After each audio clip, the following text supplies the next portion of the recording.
Last time آپ کو ہم نے ایک درخواست گزاری تھی اور آپ سے یہ درخواست کی تھی کہ آپ ایف آئی اے کو آرڈر کریں کہ ہماری ڈاکومنٹیشن، وہ ویڈیوز، وہ ڈرامز، سب کچھ ہمیں واپس کر دے تاکہ ہم آپ کا اسسٹنس کر لیں۔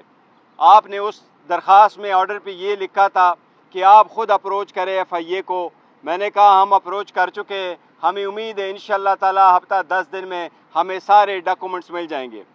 میں ایک بات واضح کروں، پاکستان تحریک انصاف پاکستان کے 175 پولیٹیکل پارٹی میں سے واحد پارٹی نے جس نے بہترین قسم کے انٹرا پارٹیز الیکشن کروائے تھے۔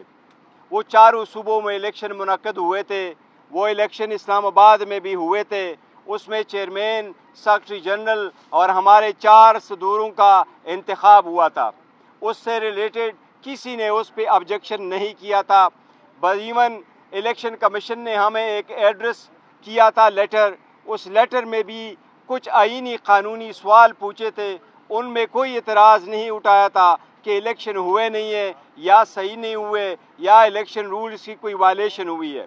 اس کے بعد ڈیولپمنٹ ہوئی سپریم کورٹ کے سامنے جب ریزرو سیٹوں والا کیس آیا، اس میں الیکشن کمیشن نے خود ڈاکومنٹیشن فائل کی، اس بات کو ایکسپٹ کر لیا کہ پاکستان تحریک انصاف ایک انلسٹڈ پولیٹیکل پارٹی ہے۔ اس میں وہ ڈاکومنٹس بھی لگائے تھے جو میں نے as a chairman P T I issue کیے تھے اور اپنے کینڈیڈیٹ کو ٹکٹ ایشو کیے تھے، اس کو بھی سپریم کورٹ نے ایکسپٹ کر لیا تھا اور ہمارے 39 کینڈیڈیٹ کا نوٹیفیکیشن کروایا تھا۔ اسی میں ایک اور ڈیولپمنٹ ہوئی، الیکشن کمیشن نے ایک اپلیکیشن سپریم کورٹ میں فائل کی کہ ہم کس کی کنفرمیشن ایکسپٹ کریں، پی ٹی آئی کا کوئی سٹرکچر اویلیبل نہیں ہے۔ یہ بات غلط تھی کیونکہ ہمارا سٹرکچر اویلیبل ہے، ڈاکومنٹس الیکشن کمیشن کے سامنے تھے، لہٰذا ہم نے الیکشن کمیشن کے سوال کا اپلیکیشن کا جواب سپریم کورٹ میں فائل کیا تھا۔ اس پہ سپریم کورٹ نے 14 سپٹمبر کو الیکشن کمیشن کو آرڈر کیا کہ آپ ریزرو سیٹوں والی کا چھوڑ آپ یہ جو موجودہ 40 ایم این ایز ہے ان کا نوٹیفیکیشن کر لے۔ اب انشاءاللہ تعالیٰ 2 تاریخ کو ہے، ہمیں امید ہے انشاءاللہ تعالیٰ یہ میٹر اس مرتبہ سیٹل ہو جائے گا۔ سپریم کورٹ آلریڈی اس مسئلے کو حل کر چکی ہے، ہمیں امید ہے انشاءاللہ الیکشن کمیشن اس مرتبہ مزید روڑے نہیں اٹکائے گا اور انشاءاللہ ہمارے الیکشن کو ایکسپٹ کرے گا انشاءاللہ تعالیٰ۔ Any question?